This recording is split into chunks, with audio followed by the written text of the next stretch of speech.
Exporting a Jira project involves extracting data, such as issues, workflows, and configurations, to a file format like CSV, Excel, or XML for reporting or backup purposes. Here's how to export a Jira project. Log into Jira. Ensure you have administrative or appropriate permissions to access and export project data. Navigate to the Issue Navigator.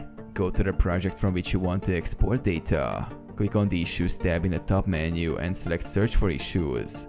This opens the Issue Navigator. Filter issues. Apply filters to display the issues you want to export. You can use basic filters or JQL for advanced searches to include specific criteria, such as status, date range, or issue type. Select Export option. Click the Export button, typically found in the top right corner of the Issue Navigator. Choose the format for your export.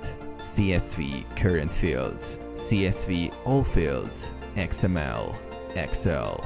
Download the exported file. The system will generate a file based on your selection. Save or download this file to your computer.